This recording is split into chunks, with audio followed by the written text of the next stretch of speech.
but was an unhappy person, though an excellent teacher. He wrung the best academic performance possible out of each of the boys and sent them off to college well prepared to shine at the university of their choice. Taylor Houghton was fond of Larry, affectionately calling him their resident curmudgeon, and was fully prepared for Larry's grousing throughout the coming year. Larry's resistant attitude toward modernizing the school had resulted in his being passed over as assistant headmaster for many years. He was 2 years away from retirement and continued to be vocal about his objections to the incoming female students.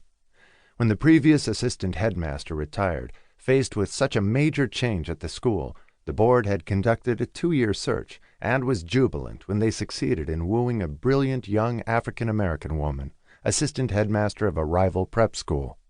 Harvard-educated Nicole Smith was excited to come to Saint Ambrose at a time of transition. Her father was the dean of a respected small university, and her mother was a poet laureate teaching at Princeton. Nicole had the academic life in her blood. At 36, she was full of energy and enthusiasm. Taylor Houghton, the faculty, and the board were thrilled that she was joining them, and even Larry Gray had few objections to her and liked her. He no longer aspired to be assistant headmaster himself. All he wanted was to retire, and said he could hardly wait. Shepard Watts, as head of the board, had been one of the most ardent supporters of the plan to go co-ed. He readily admitted it was not without ulterior motive. His 13-year-old twin daughters would be coming in as freshmen in a year, followed by his 11-year-old son in 3 years. He wanted his daughters to have the same opportunity for a first-rate education at Saint Ambrose as his sons. The twins had already filled out applications and been accepted, contingent on their performing well in 8th grade. No one had any doubt about that, given their academic records to date. Jamie Watts, Shepard's oldest son, was one of their star students and would be a senior this year. His scholastic achievements were notable, as was his success as an athlete. He was an all-around great kid, and everybody loved him. Shepard was an investment banker in New York, and his wife, Ellen, was a full-time hands-on mother and head of the Parents Association. She had worked for Shepard as a summer intern 20 years before and married him a year later. Taylor and his wife, Charity, were extremely fond of them and considered them good friends. Taylor and Charity had one daughter.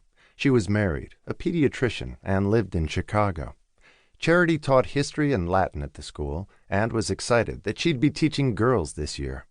From a staunch New England family, she was perfectly suited to the life of being married to the headmaster of a venerable prep school.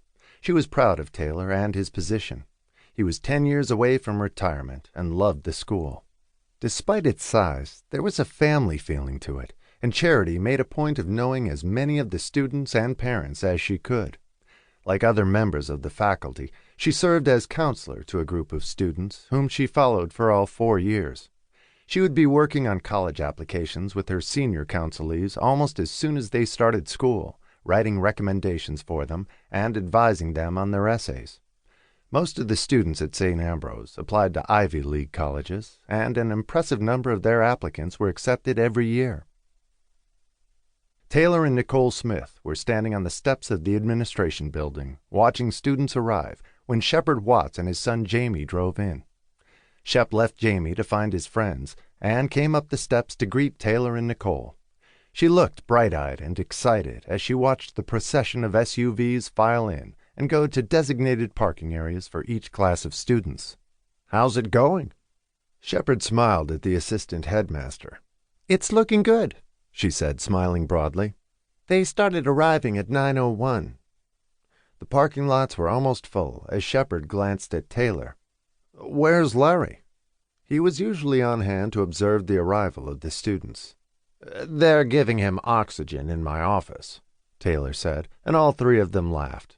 Taylor was tall and athletic-looking, with salt-and-pepper hair and lively brown eyes. He had gone to Princeton, like all his male relatives before him. Charity had gone to Wellesley. Shepard was a Yaley, a handsome man with dark hair and piercing blue eyes, and was their most effective fundraiser. He simply would not take no for an answer, and brought in an astonishing amount of money from current parents and alumni, and he was a generous donor as well. Despite the demands of his business, he was a devoted father. For the past 3 years, he had